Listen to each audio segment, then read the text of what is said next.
Welcome to Mailbag, the podcast that thinks it's fine to leave early if you think it's rubbish. I'm putting the emphasis on early there because it just messed up my intro.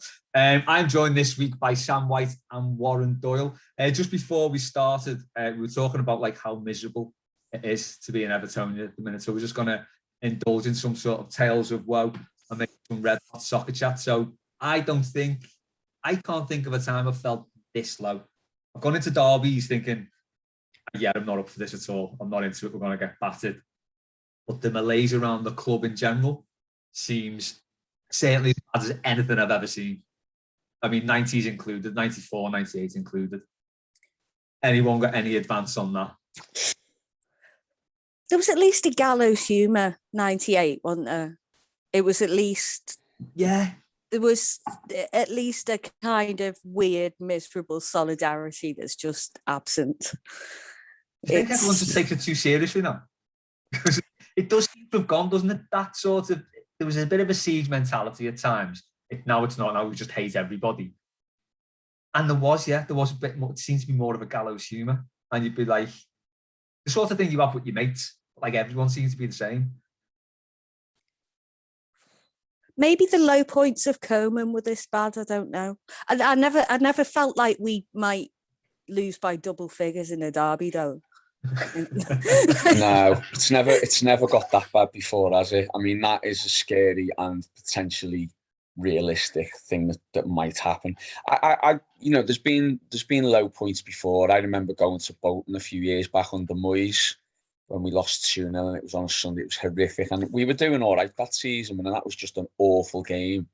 And there's been the odd low point here. I think the difference this time around is just a complete apathy, not just from the fans, but from, it appears inside the club, players, board, everything. It just seems like there's not a lot of like anyone, there's no sort of, come on, let's do it. It's lacking something. It's lacking some sort of, I don't know what it is, but it's definitely having an effect on us as fans, because it's. I mean, I can't watch the game Sunday. I'm actually in London, but I am not bothered that I'm missing it. And I never remember the time when I've been, but like normally if I've missed a game, I will move things around my schedule to watch the game or to be at the game. And Sunday I'm in London for that. I've got to go to London for something, and I'm like that. Well, actually, it might do me a favour to not watch us. So it's the apathy is killing us at the minute. And whilst I don't think we'll go down, because I've seen a few shouts that it is worrying, the slump we're in, and I can't see the next win until the new year, and that's the worrying thing. Yeah. In the presser, with him mentioning having Tosin and Rondon up front. I mean, like, what can you say about that, really? Like, the movable object and the stoppable force. Fridge and a wardrobe up front. Yeah, there's really nothing to be happy about, is there? Just nothing's going right. I've told work next Thursday. I said, don't expect me to be. I said, I'm going to be in a foul mood next Thursday. So they're all prepared now in work for me to not be at my happiest. Because look, it's not going to be a nice week, is it? Let's face it. You've got to set the expectations, haven't you? Would you take 2-0 right now? You never want to say you want to lose a derby, but it could be worrying. It could be worrying, like the way they're playing at the minute and the way we are. Like, it could be bad, couldn't it? I don't know. And the thing is, it doesn't even look like we've got that roll our sleeves up and get stuck in about us either. So even if they like Liverpool teams in the past in the 90s when they were better than us, but they never won a derby because we had something about us and they were a bit intimidated by us, that's long gone, isn't it? That's long gone. So Michael Keane terrifies me, basically. For me, having him getting tethered at centre back against them absolutely terrifies me, and that's the thing that worries me. Because if he gets rinsed early on, it'll just carry on all game, won't it? Oh yeah, his head will go. Yeah. Once his head's gone, you're not getting that back. Just have to hope they have a dodgy sending off. I mean, I know it won't happen because it's them, but they can go down to 10 men. It might help us out, like. But even if it had been during AFCON, so they were stripped back a bit, it's. Yeah. I mean, Give us something. that's the only reason I don't think they'll win the league, which would have been like worst case scenario. I think AFCON will decimate them and Chelsea look fantastic, but I've still got a bet on it though. Like I never bet, but I still got a bet on Liverpool for the league. You might as well make money out of misery. Yeah, that's the only time I ever bet, and it's on Liverpool for the league. when they beat us that year in the semis, and they had Chelsea in the final, I put 20 quid on them to win, and at that time they weren't a very good side, not like they were now, and I think they were heavy like outsiders. I think it might have been like 5 or 6 to 1 because Chelsea were a strong outfit. And I remember thinking, not even bothered that I've just lost 20 quid there because I'm glad they've got beat, but if they had won, make a bit of money out of being unhappy. So yeah, God, we started off so depressing here. Come on, let's get us I'm just thinking about that cup final against Chelsea, and in my head, this was a massive act of defiance. They totally avoided the game and went to watch a Norwegian film at the FAC. So that's in my head. That was a huge act of defiance. Weirdly, I went to FAC later that day because it was when the Thick of It film was out. So I went to FAC that day later. Yeah, but I waited for the result first, but I would have been happier if I hadn't. We'll move on to the hot topics. I was going to do the graph. It's probably not worth it, is it? We've through our words, we've given a metaphorical graph, haven't we? I've got a 3-pronged graph. Are you Rondon, Andros Townsend, or Abdoulaye Doucouré? I'm firmly Rondon myself. Yeah, hat-trick of Rondons, I feel, Sam. Yeah, sub Rondon if it's possible. Right, hot topics. Let's pick this up. I haven't even thought about what Everton players we can have. Tell you what, just really bad Everton players. So we'll probably pick any from the current team. Oh, wow, really bad Everton players. First hot topic, what would you make a documentary about? This should be easy to answer, really, shouldn't it? Carl Tyler. Quite like Carl Tyler, weirdly. I think he just associates him with that awful 97, 98 team. So him and Mitch Ward. Yeah. Oh God, yeah. Mitch Ward. Yeah. Danny Williamson was another one as well, wasn't he? West Ham played about half an hour. Anyway, what is this about? I might be wrong. Is this about the new Beatles Unearthed footage documentary on Disney Plus? It is. It is. Which the Guardian absolutely trashed. I don't know what they were expecting.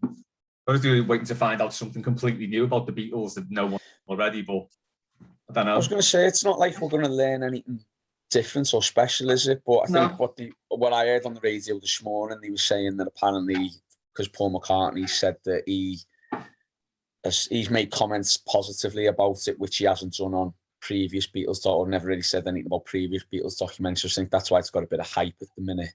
But yeah, is it not 15 odd hours long? Like, it's too long, isn't it? There's too much of it. I think it's 8, isn't it? I think it's split up parts, 8 hours. Why did you split it into 3? Why not put it into 8-hour long parts?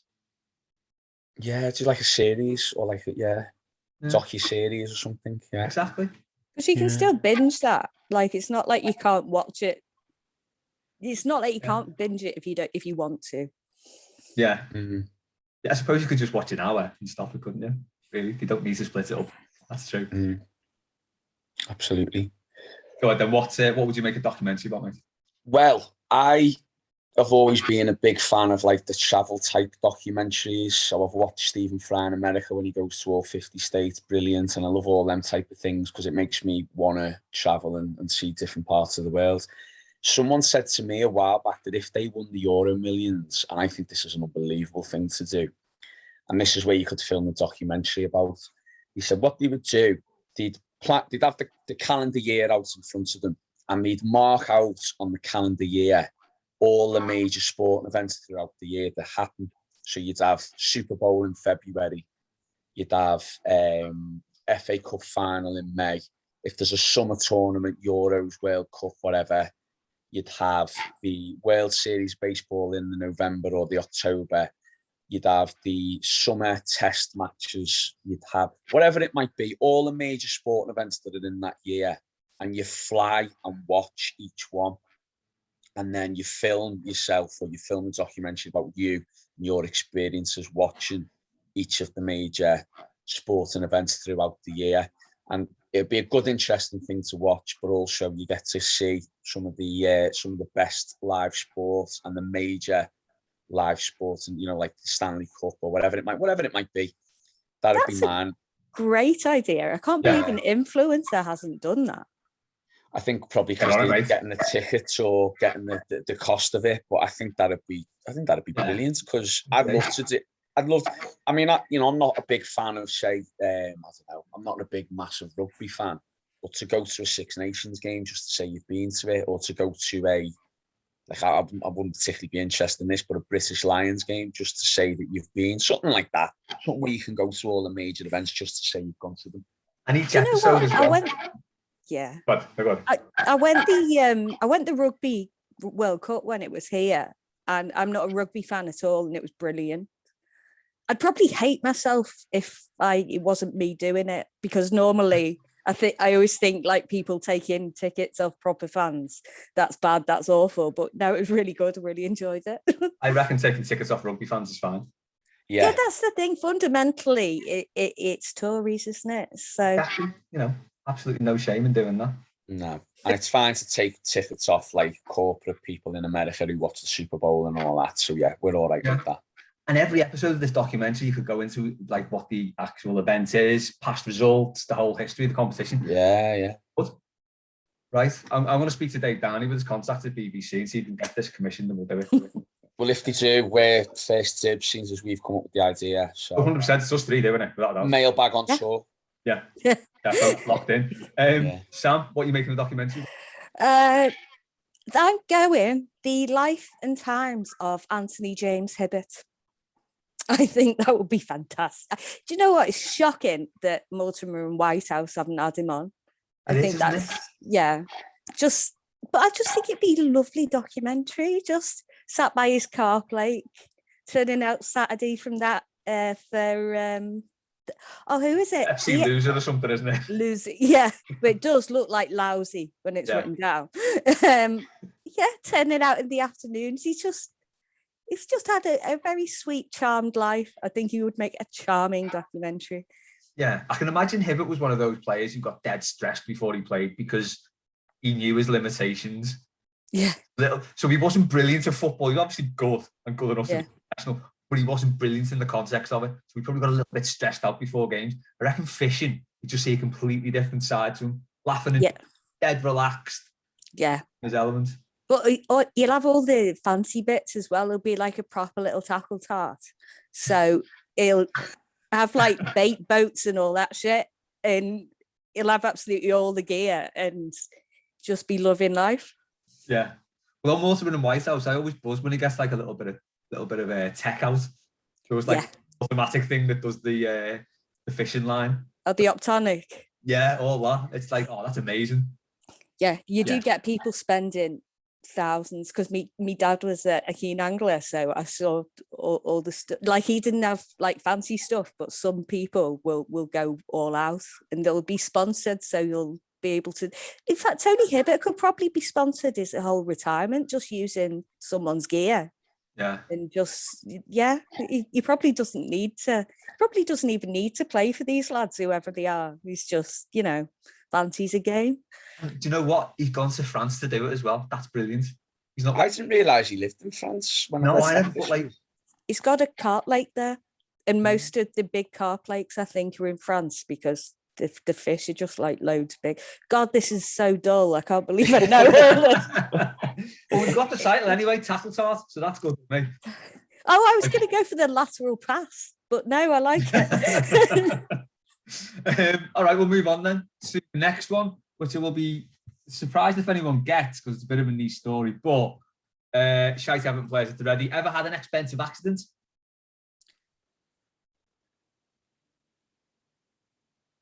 Slaven Bilic, I don't know. I don't know what this. I'll take Slaven Bilic. I was so excited about him when he signed, and it just wasn't. Was he? Wasn't he? He was an expensive accident. 100%. Yeah, hey, He was. So this story is about a lorry driver fined after a shed load destroys a Tesla in Norfolk. Good. There's the Alan Partridge segment of the show anyway. Yeah. The driver has been fined after his load of slabs fell off his vehicle on a bend, writing off a £50,000 car behind him. But it was on a Tesla, so, he's essentially doing service to mankind. You kind of think so, don't you? Go ahead then, Sam. Have you ever had an expensive accident?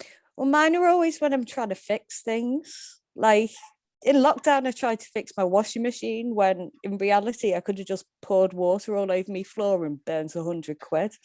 Like I put my foot through a bed when I was trying to construct it. I could have just got someone to do that.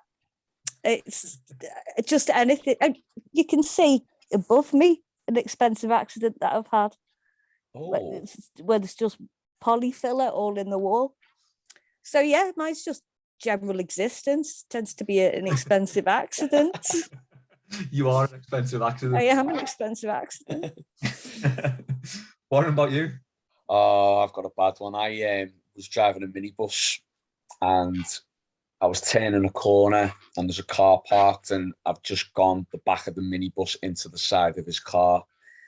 And you've heard all the noise at the side. So I've got out and there's a couple of lads opposite, like who saw it. And they're like, quick, run, drive off, doesn't matter. And I'm like, no, I'm not going to do that. Anyway, the lad who it was, he ended up coming out and I just said, look, here's my number, mate. I'm sorry, I didn't mean to. Rather than go through insurance, just message me, take it to a garage. I'll cover all the cost of whatever's wrong with it. And £600 later, yeah, he'd sorted out, I think the light on the side of the car, it caved in. But whatever it had done, I'm not good with cars, whatever it had done to the inside of the car, it had damaged it that much that they're replacing it and the labour and all that. Yeah, 600 quid. And I thought, that's like one season ticket just gone like that on an accident. So, yeah, that was my one, which was pretty bad. But these things happen. So sharp intake of breath at the garage, that isn't it? Yes, mate. Ooh. Yeah, never mind. Yeah. Do you know what was nice about it though? If you want to call it a positive out of it, about a week or two after it was fixed, because obviously it's exchanged numbers with this lad, he messaged me and he said, I just want to thank you for obviously stopping me and admitting it was you, and thanks for sorting it and paying for it all. Not many people would have done that, so it was nice for him to sort of recognise and send me a message. But I thought, 600 quid, it's horrible, but at least he had the decency to message and be sound about it. Yeah, but you didn't know it was going to be 600 quid when you messaged him, though, did you? No, I didn't. So I think my one cost about that as well. So when I was working in Safeway, when I was about 20, I was on the beer and spirits aisle, and I taken out a case of whiskey. Can't remember what it was, but it was expensive stuff. It was a case of 12 on a little wheelie trolley thing. Taking it down, it was like, oh, it's full. Taking it back, the wheel hit must have been the smallest possible stone on the supermarket floor, and the whole thing just tipped ahead of me.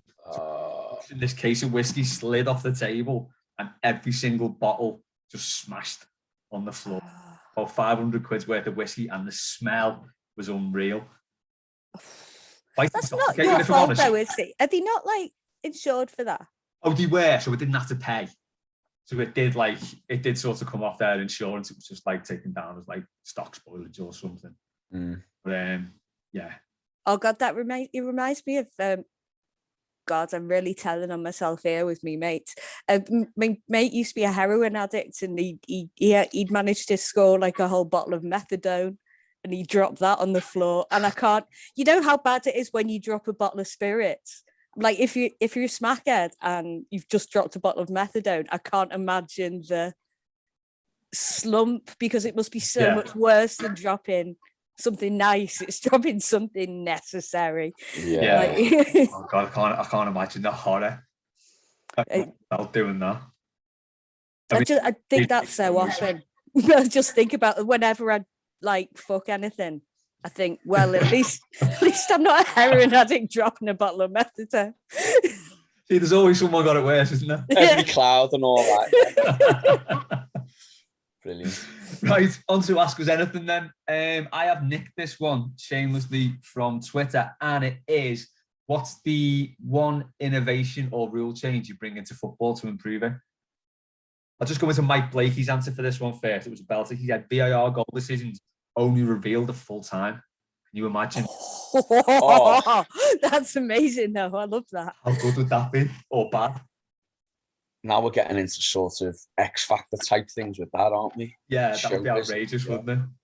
And it does it one by one, so the score alters accordingly. Oh, absolute riot. Sam, what are you bringing in? Oh God, that's a really good one. I reckon in injury time, every 5 minutes of injury time, you both have to take a player off. And if it's 0-0 at the end, you just keep playing and you keep taking players off. Oh, love it. Until it's like just combat between two people. 2v2 on a big full-size pitch. Yeah. Trying to score. So it's basically next goal the winner, but you pull a player off each 5 minutes. It's up to the half-hour mark until up to the half-hour mark. It's not golden goal because golden goal went really badly, but if it's still a draw at the end of the half hour, you just keep taking players off. It is amazing, isn't it, that they actually fucked up golden goal. Next goal the winner. Everyone has been playing that since they were kids, and they in and somehow made it rubbish. Somehow it was just a defensive, too afraid to concede, wasn't it? Yeah. Yeah. Shite. Warren, what are you bringing in? That's an absolute belt to that, then. Love that. Bear with me on this. Let me explain it because I need to go into a bit of detail. Every club in the Premier League has to have signed up as part of their squad a season ticket holder. And they have to play 10 games a season at least. So if they do not play 10 games a season, you get docked points. So in theory, say like this weekend, Man United are playing Chelsea, big game. Neither of them will play their season ticket holder in that game. So what they do, they look at it at right, well, we're playing Burnley this week, so we'll play our season ticket player against Burnley. Burnley have then got the incentive to go, they mustn't think we're good enough if they're chucking him in there to play for them. So it makes it more interesting because you've got a weak link, and it gives the lower teams, if you like, a chance, because the bigger teams are going to play their worst players against the lower teams. And then who do you play your random 10 games? What 10 games you use them in? I think make it more exciting. You hold a draw every year to see which fan it is who plays.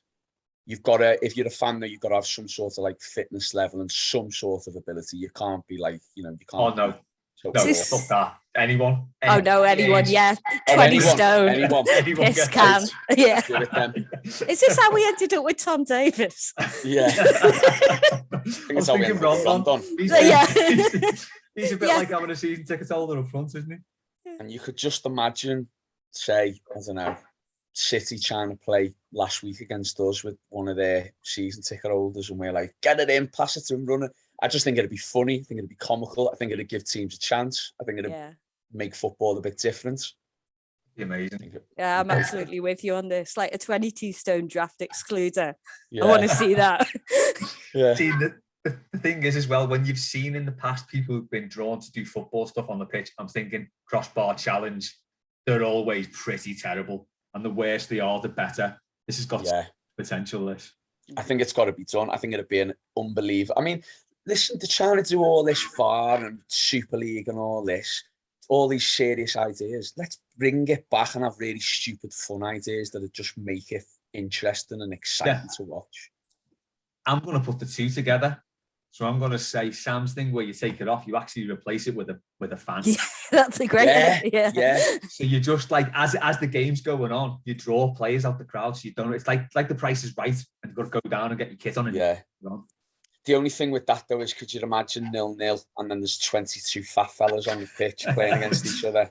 None of them have brought the boots. No, and it's just, I know. Can't be Oh, anywhere. everyone's going on. Yeah, imagine like it's muddy and you're wearing gazelles. That'd be brilliant. Oh, that'd be me out. I'd have me good training. So I'd be like, I'm playing in these. Can I play barefoot? No, I'm not playing then. Yeah. Dan Vaine's asked, what's your favourite type of potato? You can have a one-word answer, or you can explain if you want. Warren? Oh, favourite. I like a hash brown. I like hash brown on a brekkie with a bit of. It's got to have some beans over there. I'm a bean. I know some people aren't with beans, but I like hash brown. Yeah, hash brown. Yeah.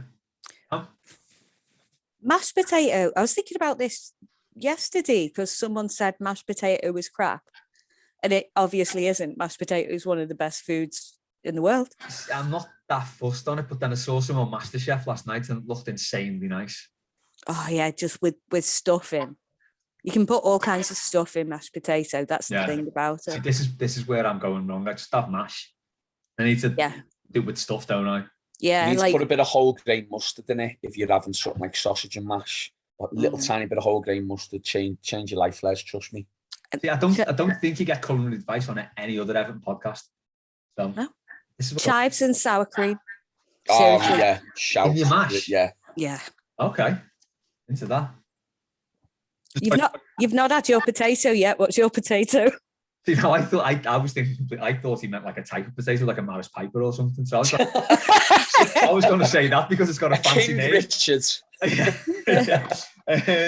Maris Pipers, honest to God, best roasties you'll ever make are from Maris Pipers. Actually, that's mine. I think a roasty is just roasty. Yeah, the art when you get a good roasty, it's class, isn't it? Yeah, heated ones as well. Yeah, it's good. In the oven though, like the pizzas weren't in the oven, not the microwave. Yeah, absolutely. 100%. Matt Jones has asked. Sam, will come to you first on this one. What American tradition would you most like the UK to adapt? I found it really hard finding traditions because mostly all the ones I looked up, it was just like really bad business practices, just like working your ass off and not taking maternity leave. Well, it was. I've got the list here. I'll find it because it was basically the breakdown of civil society, wasn't it? Yeah. That you'd found. Where are we? Where's Matt? Where's he gone? I did see it, and I did see. There it is. Yeah, you've got it. Yeah. So Sam, you Google traditions for this, and these aren't traditions. They're signs of social collapse. So driving everywhere, not taking maternity leave, eating fast food and large portions, celebrating the 4th of July, constantly striving to maintain a youthful appearance, working way too many hours, tipping for services, constantly striving to maintain a youthful appearance. Has everyone seen Madonna's Instagram this week? Oh, I haven't. Go and look at Madonna's Instagram. I didn't think it was her. I mean, she's had some work done. But as someone on Twitter pointed out, Suze on Twitter pointed out, that she wants to start like a new industry whereby it's cosmetic surgery for your hands to match your face. Because if you look at one of the pictures of his hand, she's what, like 65 now? Yeah. It's a 65-year-old claw. And it doesn't match the face and what else is going on. I think I've seen the wrong picture here because I think I've only seen the arse one. Yeah, again, I was thinking, is that Madonna? Apparently it is. There's a few and she's on the bed, but her face doesn't even look like Madonna anymore. Just looks like a filter.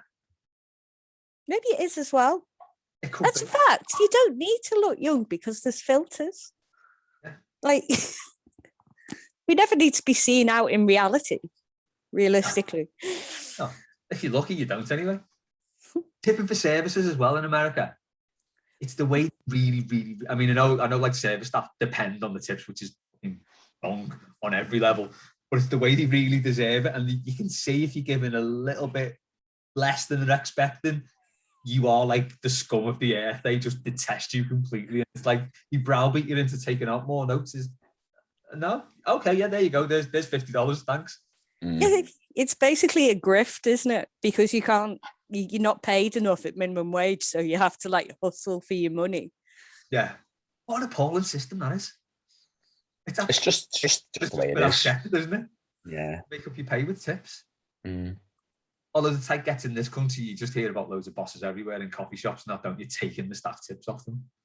Yeah. I mean, if there's any reason to riot think that would be. I think that is a sound reason to riot. Yeah. To be honest. So Sam, sorry, digression there. Any traditions did you find from the States that you take?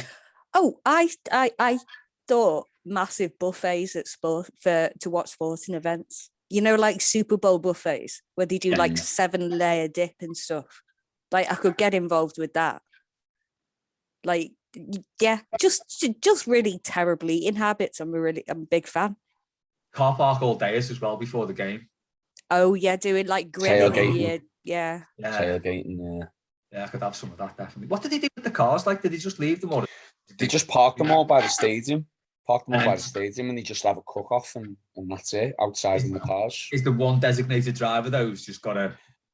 You'd think so, you'd hope so. Yeah. Yeah. But yeah, just a big cook-off. It's good fun, apparently. I've never been on one, but they are good fun. Imagine it in the park end car park. Oh, God. It's Wednesday night. It's the 1st of December. Liverpool are playing it. What are you taking to your tailgate buffet? Yeah, be awful. Cyanide, bleach.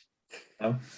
What tradition are you taking then? Well, mine's more of a rule than a tradition. I've obviously spent a lot of time over there, and I love it over there. And when this question comes, I think this question's made for me, and I just could not think of any other traditions that they've got. But they do have a rule when you drive, which I just think makes such sense, and I don't know why we haven't adapted it. If you're at a red light and you turn, and so obviously they drive on the opposite side of the road to us. If you're, say I'm driving and I'm turning right and it's a red light, if there's no traffic, you can turn right even on red. Yeah. So in this country, if you're turning left, it'd be like just hitting a left turn, wouldn't it? With no traffic. Yeah. And the amount of times sometimes when I'm driving home from work and there's just no traffic and you're sitting there for minutes waiting for the lights to change, and all you need, and it sounds such a simple thing, but it just makes the flow of traffic go so much easier. And I thought it was a brilliant thing over there for that. They did have as well, which is a bit lazy and a bit, I don't want to offend our American listeners, but it is very much this idea, driving ATM machines, which I know we wouldn't use anymore anyway, because they have to buy cards. First time I was with someone and we drove up to a drive-through ATM. A drive-through cash point? Yeah. Just thought, how lazy can you get? But then again, it's not like everywhere, like you say, the drive, it's not like just cash point here and there in city centres like we have. So yeah, kind of understand it. I think I want a little bit more out my drive-through experience. So I'll happily drive through Mackey's, but I won't drive through Costa or Starbucks. I'm not driving through a drive-through to get a drink. I want food as well. And I don't think even getting like £100 off the cash point will cut it for me. It's a bit like, seems a big waste of time. I don't know. Maybe that's... Yeah. Well, if you could have a coffee and £100. Sold. Definitely. Yeah. Costa and a cash point all day. Just the driving rules there. There's one in New Zealand whereby if you're turning left and there's a car opposite turning right, you've got to let them go. So they drive on the same side as us over there. So kind of like an etiquette thing. It's not a proper rule, but it's an etiquette thing, and it's really good because it stops like the whole backlog of traffic. Yeah, the other side of the road. So that's a good rule. I've looked into 10 American traditions just to add to yours, Sam. Eating apple pie, standing for the Star Spangled Banner. Oh God, that nationalism and patriotism. Do you know what? I love the anthem, but I just can't get over before every sporting event, like they sing it. Like, well, not sing it, schools as well, isn't it? Yeah, and they do the oh God, what's it called? Before every kid does it before the start of school, I think. The Pledge of Allegiance. Is it the Pledge of Allegiance? Yeah. Medal. Yeah, it's weird. But the national anthem, even though I think it's a belter anthem, before every sporting event they do it. Can you imagine before every Premier League game? God save the Queen. Get booed at Goodison, wouldn't it? What the FNL is that? It'll be great at West Ham though, wouldn't it? Oh, imagine the West Ham fans come up all bang into it, singing that and then having the bubbles on afterwards. God, there'd be voices flying everywhere, wouldn't it? Oh God, it's a bit like the Barmy Army lads with Jerusalem. They get a bit enthusiastic about that. Like I was watching it a while back, and there's a load of them do the actions. or homemade actions action. No, well, not official ones. They've made up actions to go with I was gonna say, were these sorted out when it was originally written? Like, yeah, it's Jerusalem Music and Movement Edition. It's really bad. Eating hot dogs apparently is an American tradition. This is a good one. Observing democracy. Sorry. Love that. Playing baseball, having picnics. Oh yeah, we don't do that, do we? Having a barbecue and shooting fireworks. You'll probably put /people, but yeah. Matt Flusk, second Matt of the show, and our final question. Matt Flusk has asked, what's the biggest difference you've ever experienced between perception and reality when it comes to a venue? Like a pub or club that looked horrific going in, but turned out to be delightful, or vice versa. Sam. Oh, I've got quite a sweet one of these because I live in North Manchester, and we've got a proper ropey old shithole just over the way. And I thought, oh, this is going to be horrible, but we've got to go to say we've gone because it's our local and you've got to be sociable and all this. And you know what? Inside, it's a pint of Stella is £3.30, which you can tell it's like not entirely classy because it's got one of those alcoholic slushy machines, and that's always a bit of a giveaway. But yeah, everyone's dead friendly. £3.30 a pint, and at 11 o'clock they lock the doors and bring the ashtrays inside so you can smoke. So actually, yeah, it's a shithole, but it's very pleasant and it's really cheap. Yeah, it's a shithole, but it's your shithole. Yeah. Yeah. See, now we've got a pub around the corner from us. It's got like strip, those neon strip lights. I've never actually been in, but I can see from the outside that it's got neon strip lights. Yeah. And it just looks a little bit like, well, it looks very, very ropey. But I've never been in, but I probably should, because it is literally about 100 yards from my door. Yeah. I can stagger there and back quite easily. I'm just quite concerned that I get filled in if I went in there. It's not the hard man like you are, Les. You'd be all right. Oh yeah, just not the face. Just don't touch the face. Well, there's a fellow with glasses, would you? So yeah, I might have to try that out. I'll give you. Look at the prices. Like if it's £3 for a 5% pint, you can't really go that wrong. You can't really, can you? That's reason enough to go. Warren. Well, I don't know if I'm answering this question properly or not, but in terms of when Matt says about perception, something you think is going to be good and then maybe it's not, or vice versa. I went to Washington on a school trip, and we went to see the White House, and it's really tiny. You expect it to be this massive thing, and it's not. I mean, obviously it's big for a standard house, but you see it in the movies and all that. You think there's going to be this grand landmark, and it really isn't. So not that I was disappointed, but you just kind of expected more. And then on the flip side, somewhere where I thought I was absolutely going to hate, but it ended up being one of the best holidays I ever had, was Ibiza. I went for, I think it was 3 nights, 4 days, just a little quick trip with some friends from uni. And when he told me he booked Ibiza for us, just don't really want a big heavy one, just want to. But do you know what? It was one of the most chilled out.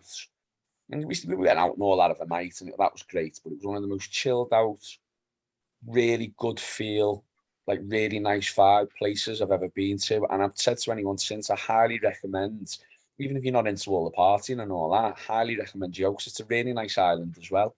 So I was really impressed with Ibiza, a lot more than I thought it was going to be. There's a lot of people at dusk do sort of all fire breathing and whatnot as well, isn't there? Like it's quite an artistic-y sort of partying in some respects as well. So, and the hills are lovely. It's all zen up in the hills and that. Yeah, I was completely surprised, and it was it overachieved my expectations of it. So yeah, I would definitely say to anyone, get yourself over there. It's a beautiful island and well worth a visit. I think that's one of those ones, isn't it, where you got such a lack of expectation for it, but when it does surprise you, it's amazing. Then it sort of doubles up on the bit like Everton. Yeah. They double down on the shitness. What I was saying when I went to Mallorca, so the first time I went to Mallorca, went to Magaluf, it was actually on my stag do, and it was a hole, as you'd expect. But we had a really good laugh there, and the beaches are amazing. The beaches and the sea is so nice. The sea was so warm. It was just like, I didn't expect to have that good a time on the beach. Yeah. That was really good. First time I went all-inclusive in Mallorca, it was like, this is a revelation. I thought this was going to be horrible and tacky. And actually, you just get... I'm sorry, I get all my booze free. I can just go and eat that food anytime. Like, seriously. That's the one thing I could never get my head around. You just walk up when you get you order a drink and you get it, and you're like, oh, that's it. Okay, sound, you just take it. But every time you go up, you're still like, okay. You just never quite get your head around it, do you? I think my one to this, and this could be just down to my complete bias and bitterness and hatred, but Old Trafford and Anfield. I haven't been to both. I thought Old Trafford on the telly looked absolutely massive. Anfield the same, looked great. And then when you get in there, it's like, nah. Old Trafford was like nowhere near as big inside as I thought it'd be. I know it's obviously massive and it's a big football ground, but I was just dead underwhelmed by it. And Anfield, but maybe that's because it's Man United's ground and it's Liverpool's ground. I know what you mean about Anfield though, because the first Anfield derby I ever went to, I remember thinking, even at Goodison, we might, like I always say about us, we're never the loudest, but when they need us and when we want to be, there's nowhere better for noise. But every time we play Liverpool, it's always got an atmosphere. There's always like a 10, 15, 20%, whatever it might be. First time I went to Anfield to watch us there, I just couldn't believe how, and maybe it's, and not a stereotype, but maybe it's just because there's so many people who aren't from the city who watch them, that they don't appreciate the derby feel of it. And I just couldn't believe how lack of a non-atmosphere there was. Yeah. Really couldn't. My first one was 96, I think. No, 94 it was. And even then, so I'm presuming that was before all the tourists came in, or the majority of them, because they still had loads of fans all over the world at that point. The atmosphere still didn't really grab me, even for a derby. I remember seeing the Cop and thinking that was shit as well. Yeah, because I've been Again, that could be me bias. No, because I've been in Anfield and it's not felt anything special to me. But Old Trafford, I think I have felt it bouncing, and it was at least, it does at least have a vibe at some points. But I've only seen Everton getting smacked at Old Trafford and England games. That's probably, it's not been great for me. I think it's because I was there for that Greece qualifier with that Beckham goal. Oh, that would have been a good one to watch, yeah. We were absolute dog shit as well. We were so bad, but the way it was just bouncing at the end was incredible. I'd almost like nothing I've ever been to before. So, and it did give birth to one of the cringiest chants ever by any football fans when United would go around to every ground singing, "Did you cheer when Beckham scored?" Oh lads, come on. Right, on that bombshell, that's it for this week's mailbag. As ever, thanks Warren, and thanks Sam, and thanks to everyone who sent questions in. We'll catch you next time.